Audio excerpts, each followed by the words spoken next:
कोई कहता है कि 20 साल से नीतीश कुमार बने हुए हैं, प्राइम मिनिस्टर लगातार देश में इतने साल तक प्राइम मिनिस्टर होने में भी अभी तक लगातार बने हुए हैं, तो उसके पीछे यही संकल्प है। मैं अभी वही आपको बता रहा था, जो रोड पर में महिलाएं जिस तरह से समाज चकेवा को लेके खड़ी है, तो आप वही देखिए कि मैं यही चीज बार बार बता रहा हूँ कि ये सामाजिक, जब आप कहते हैं कि सोशल चेंज की बात करते हैं, ये किताबी बात नहीं है। सोशल चेंज जब आप उसको इम्पावर करते हैं, जो वुमेन इम्पावर की बात आप अगर आप कहेंगे, तो बिहार में आपको वुमेन इम्पावरमेंट के 100% सक्सेस दिखता है। आज अगर टीका दीदी हो या अपने सारी स्कीम को लेके महिलाएं वहाँ अपने को एक स्वरोजगार से जोड़ी है, ये एक अद्भुत है। हमारे यहाँ से जाने वाले पत्रकार या जो बुद्धिजीवी है वो इस चीज को समझ पाने की कोशिश नहीं कर पा रहे हैं कि बिहार का पर कैपिटा इनकम को आगे बढ़ाने में, बिहार को गरीबी रेखा से ऊपर लाने में महिलाएं की सबसे बड़ी भूमिका है। और ये भूमिका इसलिए हुआ है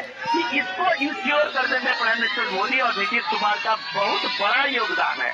आज अगर आप बिहार में इंफ्रास्ट्रक्चर की बात आप करते हैं, बिहार में लॉ एंड ऑर्डर को लेके आप अलग अलग तरह के नैरेटिव देते हैं लोग, लेकिन आज अगर बिहार में लड़कियां और स्कूल की शिक्षिका कहीं से कहीं बस से ज्यादा के 25-25 किलोमीटर की जाके नौकरी कर रही है, स्कूल में टीचर हैं और वो अपने घर शाम में लौट रही है, ये सारे चीज लोग देख रहे हैं, जो बिहार के लिए एक अजूबा सी चीज लोगों को लगता है कि 15 साल पहले क्या बिहार की सामाजिक स्थिति ऐसी थी।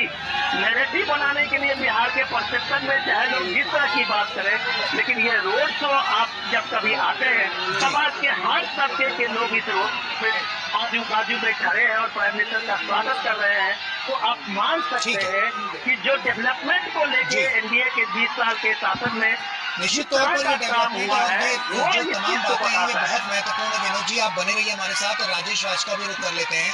राजेश, साफ तौर पर देखें तो जो सैलाब जो है वो धीरे धीरे करके और ज्यादा बढ़ता हुआ नजर आ रहा है। लोग छतों पर यहाँ पर एकत्रित हुए हैं प्रधानमंत्री नरेंद्र मोदी की सिर्फ एक छवि पाने के लिए। बहुत कुछ यहाँ पर नजर आ रहा है, और साफ तौर पर क्या लगता है राजेश आपको कि अब की बार ये जो पूरा रोड शो पटना में हो रहा है, कितना बड़ा प्रभाव ये पूरे चुनाव पर डालता हुआ नजर आएगा? राजेश, प्रधानमंत्री नरेंद्र मोदी का काफिला जो है वो हथुआ मार्केट से होते हुए धीरे धीरे पटना के गांधी मैदान, ऐतिहासिक गांधी मैदान की तरफ जो है वो आगे बढ़ रहा है। और आप देख सकते हैं कि यह जो अद्भुत मनोरम विहंगम दृश्य जो है वो पटना की सड़कों पर आप देख सकते हैं। जिस तरीके से सड़क के दोनों किनारे जो शारदा सिन्हा के गीत बजाए जा रहे हैं, छठ के गीत बजाए जा रहे हैं, जो यहाँ की परंपरा है, सांस्कृतिक जो रीति रिवाज है, उसको कहीं न कहीं फॉलो करने की कोशिश की जा रही है। और एक बड़ा ही, हम कह सकते हैं, एक बड़ा ही अद्भुत दृश्य है। और इसको कहीं न कहीं प्रधानमंत्री की रैलियों में बखूबी हम कहते हैं कि जब लोग यहाँ पर आते हैं, एक अभिनंदन करने का जो कार्यक्रम इनका रहता है, उसमें सड़क के दोनों किनारे लोग खड़े रहते हैं। और एक व्यापक हम कह सकते हैं कि जन समर्थन पटना की सड़कों पर साफ तौर पर दिखाई पड़ रहा है। प्रधानमंत्री का काफिला धीरे धीरे अपने गंतव्य की ओर बढ़ रहा है। पटना के ऐतिहासिक गांधी मैदान में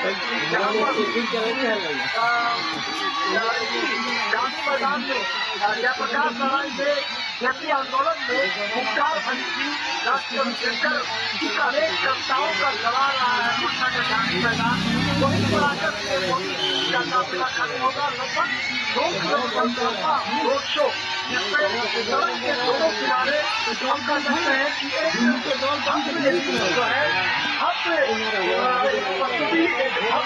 रोमांच जो है वो देखने को मिल रहा है। लगातार लोग कोशिश कर रहे हैं।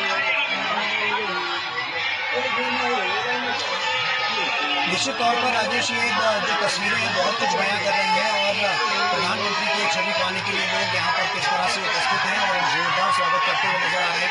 काफिला आगे बढ़ता हुआ नजर आ रहा है और ये और ज्यादा भव्य होता हुआ नजर आ रहा है। सांस्कृतिक पहलुओं की जब बात करते हैं तो भी यहाँ पर हमने देखा है कि किस तरह से आरतियां उतारी जा रही हैं, अलग अलग रीति रिवाज जो है उनको भी यहाँ पर रखा गया है। और इसके अलावा भी जो भीड़ है वो भी प्रधानमंत्री के इस काफिले के साथ आगे बढ़ती हुई नजर आ रही है।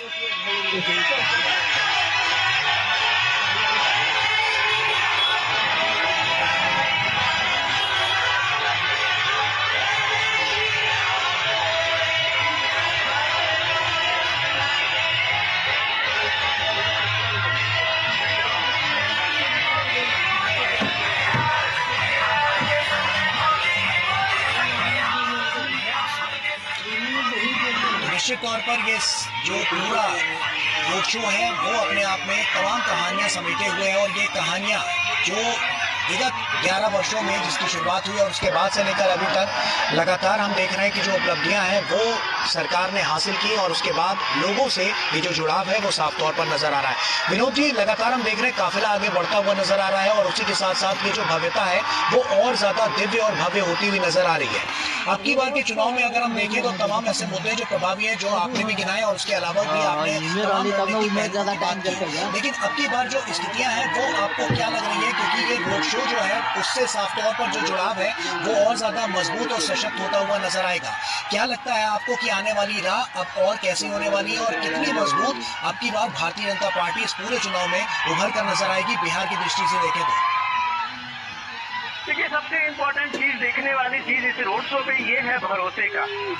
ये सबसे इम्पोर्टेंट चीज जो है एक विश्वास का, जिसको आप जन विश्वास कहते हैं। जब आपके साथ में लोगों का विश्वास और भरोसा होता है तब आपको ये बहुत सारे वादे गिनाने का कि चांद तोड़ देखे दे देंगे, सितारे दे देंगे, सूरज दे देंगे, आसमान दे देंगे, लेकिन उसमें जो क्रेडिबिलिटी है, वो भरोसे की जो सबसे एक मजबूत पक्ष है, वो मजबूत पक्ष आपके पास नहीं होता है तो आपके सारे ये वादे और ये वादे हवा हवाई हो जाती है। प्राइम मिनिस्टर मोदी अपनी सभाओं में कोई ऐसे बड़े वादे की बात नहीं कर रहे हैं। बिहार में इलेक्शन अनाउंसमेंट से पहले और इलेक्शन के दौरान में जो प्राइम मिनिस्टर की मोदी की अभी तक पिछले 2-3 महीने में कम से कम दर्जन से ज्यादा रैलियां हुई है, और कभी उन्होंने नहीं कहा है कि हम आपको ये दे देंगे, हम आपको वो दे देंगे। लोगों को जो मिला है वो लोगों के सामने में है, लोग इस बात को महसूस कर रहे हैं। तो ये बात लोग जानते हैं कि जब वो कहते हैं कि मोदी है तो मुमकिन है, तो ये मोदी है तो मुमकिन है, ये ऑपरेशन सिंदूर भी मुमकिन है, तो दरभंगा और पूर्णिया में एयरपोर्ट भी मुमकिन है। अब आप दरभंगा में के काम करने वाले वहाँ के आसपास के 25 से 30 किलोमीटर के लोग, और अब पूर्णिया में आप एक एयरपोर्ट बनने से वहाँ पश्चिम बंगाल से लेके बॉर्डर के उस पार नेपाल तक के लोग, अगर उनकी कनेक्टिविटी भारत में कहीं भी घंटे 2 घंटे हो गई है तो ये इसलिए हुई है कि मोदी है तो मुमकिन है। ये अगर पटना के गली से लेके और गांव के गली तक में सड़क के मामले में कोई अंतर नहीं है। अगर बिहार में NH का, नेशनल हाईवे का जाल बिछा हुआ है, अगर बिहार में ट्रेनों की संख्या सबसे ज्यादा है, बिहार में इलेक्ट्रिफिकेशन के मामले में पूरा इलेक्ट्रिफिकेशन ट्रेनों का हुआ है, 24 घंटे अगर बिजली का इंश्योर अगर पूरे कहीं देश में, कहीं गुजरात में है तो आज बिहार में भी है। तो अगर इतना चीज लोगों को मिला हुआ है बॉस, तो आपको किसी और वादे की, चांद तारे की जरूरत नहीं पड़ती है कि हम आपको ये दे देंगे, हम आपको वो दे देंगे। कुछ दे देंगे में आपका वो भरोसा नहीं दिखता है, आपका वो विश्वास नहीं दिखता है। तो ये क्रेडिबिलिटी जो प्राइम मिनिस्टर मोदी ने अपने समाज सेवा के कम से कम 45 सालों में कमाया है, वो यही कमाया है कि उसे प्राइम मिनिस्टर मोदी को देखने के लिए घंटों से अपने उपारी में वहाँ पे खड़े हुए लोग इंतजार कर रहे हैं। ये अगर देश का नेतृत्व कमाया है तो आप मान सकते हैं कि लोगों का जो जन विश्वास, जिसको आप बोलते हैं कि ये जन विश्वास कमाया है, ये जन विश्वास समाज सेवा से आता है, ऑनेस्टी से आती है, इंटीग्रिटी से आती है।